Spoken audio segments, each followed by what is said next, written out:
پیچھے رہ جاتی ہے تو اس پہ کوئی نہ کوئی فیلنگز تو کسی ایک طرف سے آتی ہیں. لیکن آج یہ بات کرنی ضروری کیوں ہو رہی ہے کہ یہ کنزیکٹیو 5واں اجلاس لا اینڈ آرڈر پہ اور اسی ایک ایجنڈے پہ بار بار آتا ہے اور اس پہ جو بات چیت ہوتی ہے. میں نے حکومت سے بھی کہا 3-4 دفعہ یہ کہا کہ آپ لا اینڈ آرڈر پہ بڑے کلیئر فیکٹس دیں جو انہوں نے دیے بھی. بڑی حد تک کرائم کو کنٹرول کرنے کی انہوں نے تفصیلات بھی بتائیں, جو گورنمنٹ کے بہتر ایکشنز ہیں وہ بھی بتائے. لیکن بحث سمٹ سمٹا کر احتجاج اور لا اینڈ آرڈر کے درمیان کوئی ربط قائم کرنے میں چلی جاتی ہے کہ کیا احتجاج جو ہے اس کا حق کس حد تک حاصل ہے, اور جو کانسٹیٹیوشن میں وہ رائٹ دیا گیا ہے وہ رائٹ کیا ہے,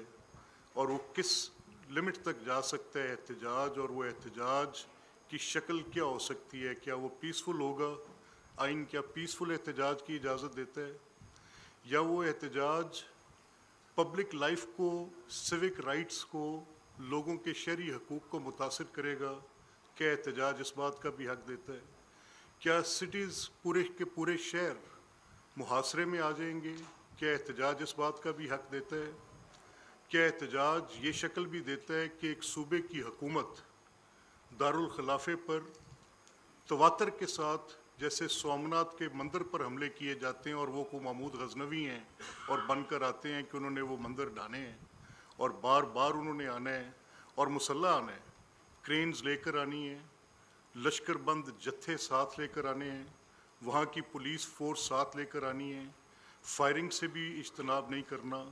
جہاں پر آپ کو کوئی لا اینڈ آرڈر جو صوبے کی ذمہ داری ہوتی ہے اور وہ پورے وہاں کے پولیس کے کنٹنجنٹ ساتھ لے کر, کرین ساتھ لے کر اور مسلح لوگ ساتھ لے کر دارالخلافے پر چڑھائی کر دیں گے, یہ آئین میں دیے گئے اس پولیٹیکل ایسوسیشن کے رائٹ اور right to express yourself اور پروٹیسٹ کے جو رائٹ کی جو تشریح آئین میں دی جا سکتی تھی یا جو شکل دی جا سکتی تھی, کیا آج کی بنائی گئی شکل جو وائلنٹ ہے, جو پرتشدد ہے, جس کے نتیجے میں املاک کا نقصان ہے, جس کے نتیجے میں شہری زندگی کو بالکل جامد کر دینا ہے, جس کے نتیجے میں کسی شہر کا محاصرہ اس انداز میں ہونا ہے کہ وہ دونوں طرف سے, یعنی حکومت اس لا اینڈ آرڈر کو مینٹین کرنے کے لیے اور وہ پیسفل رائٹ کو, اپنے پروٹیسٹ کو ایکسرسائز کرنے کے لیے متاثر کس کو کرتی ہے, شہری کو. تو آج میرا مخاطب جو ہے as a speaker of the provincial assembly of Punjab, میں نے پرسوں کے اجلاس میں, آپ سارے دوست اس کو کور کر رہے تھے, میں نے لیڈر آف اپوزیشن سے یہ کہا کہ آپ نے یہ بات کی ہے کہ ہمارا right to protest, peaceful right to protest infringe نہیں ہونا چاہیے. ٹھیک, مان لیا, ذرا اس کی مجھے شکل بتا دیں, اس کی تفصیل بتا دیں کہ آپ کا جو رائٹ ٹو پروٹیسٹ ہے اس کی کیا شکل ہو سکتی ہے. کیا وہ 9 مئی جیسا واقعہ احتجاج ہے؟ کیا کور کمانڈرز کے گھروں کو آگ لگانا, 29 ملٹری انسٹالیشنز کو ایک ہی دن میں جلانا, ریڈیو پاکستان پشاور کی عمارت جلانا, قلعہ بالا حصار کے باہر حملے کرنے ان کو جلانا, شہداء کے مجسمے گرانا, کیا یہ سب ایک احتجاج اور پیسفل رائٹ کا پروٹیسٹ ہے؟ میاں والی کے اندر کرمنل کورٹ کا پورا ریکارڈ اور وہ جو لوگ لے کر گئے ہیں 302 کے مقدمات میں ملوث, وہ لوگ وہاں پر جو بھتہ, جوا اور اس قسم کے مقدمات میں ملوث تھے, کیا وہ تحریک انصاف کی اس سیاسی آڑ کے اندر جا کر انہوں نے میاں والی کی سیشنز کورٹ کے کرمنل ریکارڈ سارے کو آگ نہیں لگائی؟ اور اس کے بعد 400 سے زیادہ مقدمات, آج تک وہ فائلز ریکنسٹرکٹ نہیں ہو رہی. قتل کے مقدمات کے ملزمان جن کے وہ ٹرائل ہونے تھے, کیا وہ سارے کے سارے جامد ہو کر نہیں پڑے؟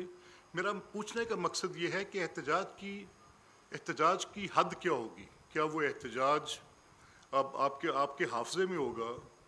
کہ چینی صدر کا جب یہاں پہ دورہ تھا 2014 میں, تو اس وقت میں نے جب یہ بات کی, آج کیونکہ میری پوزیشن ایک پوزیشن آف نیوٹریلٹی کی ہے, میں ایک آئینی عہدے کا حلف اٹھایا ہوا شخص ہوں. میرا بہت بھی اگر میں کوئی بات ثابت کر سکتا ہوں کسی ایک پارٹی پوزیشن سے تو مجھے حدود و قیود ہیں. اس حلف کے بعد میں اب وہ بات اس انداز میں کر نہیں سکتا. تو میں اس پیرائے میں آپ کے سامنے رکھ رہا ہوں کہ 2014 میں جب تحریک انصاف کا یہ دھرنا اسلام آباد گیا تو میں نے اپنے چند صحافی دوستوں کے ساتھ یہ بات کی کہ مجھے اس کی ٹائمنگ، اور وہ سارے حیات ہیں، زندہ ہیں. ان میں ایک علی کاظم وحید تھے، اس وقت ڈیلی ٹائمز کے ساتھ منسلک تھے وہ. تو میں نے ان سے یہ کہا کہ یہ جو احتجاج ہے سی پیک ایک، اور احتجاج کی ٹائمنگ جب چینی صدر کا دورہ ہے، تو مجھے اس کی سمجھ نہیں آ رہی. پاکستان میں مقصد کے بغیر اپنے طور پہ چیزیں ایرپٹ نہیں کرتی. یہ باقاعدہ پلان کر کے 14 اگست کا دن، جس دن کو ہم یونٹی فورج کرتے ہیں، جس دن تجدید عہد وفا کرتے ہیں، اس دن کوئی شہری کسی سیاسی جماعت کا، کسی دینی گروہ کا، کسی لسانی کسی بنیاد پر اپنی بات نہیں کرتا. اس کی صرف ایک ہی سوچ اور اس کی فکر ہوتی ہے، اور اس دن ہم سب پاکستانی بن کر آزادی کا دن منانے کے لیے باہر نکلتے ہیں. آپ نے دیکھا ہے 72-74 سال میں میرا یہ تجربہ ہے، جو میں نے تاریخ سے دیکھا سنا، جو میں نے بات چیت کی ساری، اس پہ میں نے جو سنا دیکھا وہ یہ تھا. اس کے دوران اس دن اگر آپ 14 اگست کے دن کسی بات پہ جماعتی رنگ غالب کر رہے ہوں گے تو میرا خیال ہے کہ آپ اس دن کی شناخت کو، اس کو امیلگمیٹ کرنا چاہ رہے ہیں کسی احتجاج کے نام پہ. جس دن آپ نے جشن منانا تھا، جس دن آپ نے اپنی آزادی کی تکبیر کا نعرہ بلند کرنا تھا، جس دن آپ نے یہ بات کرنی تھی کہ ہم ایک پاکستانی ہیں اور ہماری ایک یونٹی فورجڈ ہے، اس دن کو تقسیم کا دن، تفریق کا دن، احتجاج کا دن، تو دن کی حیت کو بدلنے کی یہ سازش، میں نے اس کو ایک سازش کے طور پہ دیکھا. اور میں نے جب ان اپنے صحافی دوستوں کے ساتھ یہ بات کی تو انہوں نے کہا کہ آپ بڑی دور کی بات سوچ رہے ہیں، ایسا نہیں ہے، اٹس اے پولیٹیکل پروٹیسٹ. میں نے کہا دوسری بات کہ چین کے صدر آ رہے تھے، وہ دارالخلافے میں اگر مولانا طاہر القادری کی جماعت کے لوگ وہاں پر قبریں کھود کے بیٹھے ہوں گے، ٹینٹس لگا کر بیٹھے ہوں گے، اور عین پارلیمنٹ ہاؤس کے سامنے اس وینیو کے باہر اس طرح کی یہ ایک صورت ہوگی کہ جیسے خدا نخواستہ یہ کوئی ریفیوجیز کی ایک کیمپ کا ماحول پیش کر رہا ہوگا. وہاں پہ ٹینٹیج ہوئی ہوگی، سپریم کورٹ کے باہر کانسٹیٹیوشن ایوینیو کے اوپر دنگا فساد بلوا ہو رہا ہوگا، وہاں پر کنٹینرز لگا کر لوگ ایک ایسی سلوگنیرنگ کر رہے ہوں گے کہ جس میں چہ جائے کہ آپ کا چین جیسا قابل قدر دوست آ رہا ہو اور آپ ان کے جھنڈے اٹھا کر ان کے استقبال کرنے کے لیے وہاں پر ان کو ویلکم کرنے کے لیے وہاں پر آپ موجود ہوں.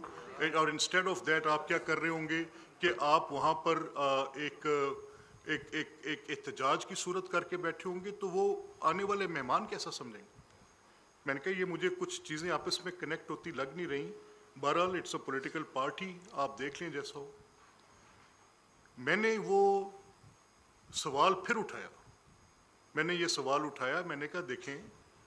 عدالت کے اندر تقسیم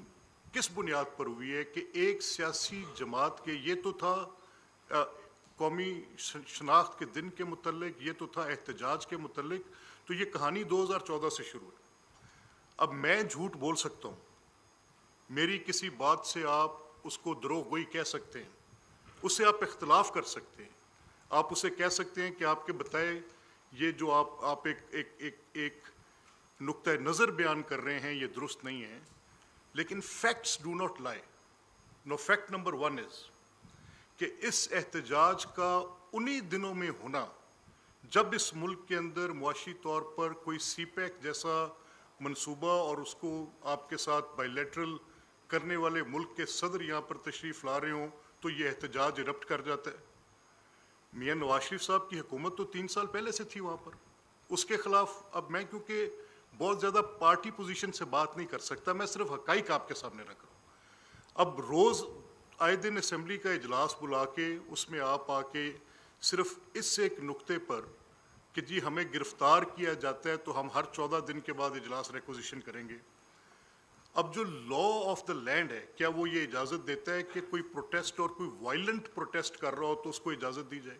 میرے تو خیال میں بالکل نہیں دیتا. اور آئین کے اندر یہ لکھا ہوا ہے کہ ریزنیبل ریسٹرکشن امپوز. تو ریزنیبل ریسٹرکشن کیا ہو سکتی ہے جو ایک ریزنیبل مین سمجھے؟ ایک ریزنیبل مین کیا سمجھ سکتا ہے کہ جو چیز آگ لگائے گی، جو چیز گھراؤ جلاؤ کرے گی، جو چیز سڑکوں کو روکے گی، جو چیز بچوں کو اسکول جانے سے روکے گی، جو ڈاکٹرز کو، نرسز کو، ٹیچرز کو اپنا کام کرنے دینے سے جانے سے روکے گی، جو میٹرو بسز کو معطل کرے گی، جو پبلک لائف کو ڈسرپٹ کرے گی، جس کے نتیجے میں پتھراؤ ہو رہا ہوگا، تو ریزنیبل مین ول تھنک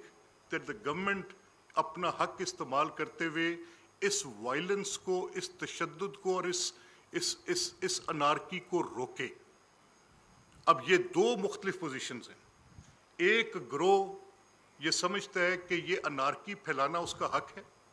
ایک گروہ یہ سمجھتا ہے کہ یہ گھراؤ جلاؤ کرنا اس کا حق ہے، اور اس کو وہ یہ سمجھتا ہے کہ یہ آئینی حق ہے. میں یہ فیصلہ آپ پر چھوڑتا ہوں کہ کیا گھراؤ جلاؤ کرنا، کور کمانڈروں کے گھروں کو جلانا، 29 ملٹری انسٹالیشنز کو ایک ہی دن جلانا، سپریم کورٹ کے اندر تقسیم کرنی، 2 سپریم کورٹ کے ججز کو بٹھانا اور ان سے 29-30 مقدمات کے ایک ہی بینچ سے، 5 ممبر کے بینچ سے پولیٹیکل فیصلے. یہ ایک فیصلہ جو بھی آپ کے سامنے سپریم کورٹ نے، وہ جو ری رائٹنگ آف دا کانسٹیٹیوشن والی بات تھی، ووٹ ڈالے تو جائیں گے گنے نہیں جانیں گے، وہ ساری باتیں ایک طرف چھوڑتے ہوئے میں یہ کہانی بیان کر سکتا ہوں. اگر میں نے کسی سیاسی جماعت کے نقطہ نظر سے بات کرنی ہو تو میں آپ کو بتا سکتا ہوں کہ عدالت میں سیاست اور سازش کیا تھی، پارلیمنٹ میں سیاست اور سازش کیا تھی. میں آپ کو بتا سکتا ہوں کہ عسکری ادارے کے خلاف، افواج پاکستان کے خلاف، یہ بات میں بار بار کہتا ہوں تاکہ آپ کے حافظے میں آ جائے. میرا مقدمہ کیا ہے؟ بطور اسپیکر آف دا اسمبلی میرا ایک مقدمہ ہے. میں دونوں فریقین کے درمیان ایک آربیٹر بیٹھا ہوں. میرا مقدمہ یہ ہے کہ افواج اپنی شیولری پر، اپنی پرائیڈ پر، اپنی ڈرم بیٹ پر، اپنے میڈلز پر، اپنے بیجز پر، آج اپنے اس تفخر پر زندہ ہوتی ہیں اور یہی ان کو قائم رکھتی ہیں. وہ لوگ جنہوں نے بارڈر پر جانیں دینی ہیں، وہ لوگ جنہوں نے دہشت گردی کا مقابلہ کرنا ہے، وہ لوگ جنہوں نے اس ملک کی حفاظت کرنی ہے، اگر آپ ان کی پرائیڈ چھینیں گے تو آپ فوج کو انجر کریں گے، اس کے وائٹل پارٹ کے اوپر انجری کریں گے. آپ یہ سب کر رہے تھے. اب میں تو کیونکہ یہ بات کر نہیں سکتا اس انداز میں تو صرف عوام کے سامنے ایک بات رکھ رہا ہوں کہ اس چیز پر میں نے آج اپنے ہاؤس کی پروسیڈنگ کو لائیو سٹریم کرنا ہے. میں نے اس کو لائیو آپ سے ریکویسٹ کرنی ہے کہ کور کریں، بتائیں کہ جو آج یہ ہمارے لوگ کہنا چاہتے ہیں کہ جی ہمارا لا اینڈ آرڈر اور لا اینڈ آرڈر کے ساتھ یہ وائلنس کے، تو وہ لیٹ دیم ایکسپلین، وہ اپنی بات کر لیں. آ کے کیا جرم کرنا اور جرم کے بعد اس جرم کی جو بدترین شکل ہو سکتی ہے وہ پبلک لائف کی ڈسرپشن. ایک ہوتا ہے ایک پرائیویٹ کرائم آپ کرتے ہیں کسی ایک انڈیویجول کے خلاف، کچھ کرمنل ایکٹ ایسے ہیں جو سوسائٹی کے خلاف، اس میں پبلک لائف کی ڈسرپشن سب سے بڑا کرمنل ایکٹ ہے. وائلنس کی طرف لے کے جانا سب سے بڑا کرمنل ایکٹ ہے.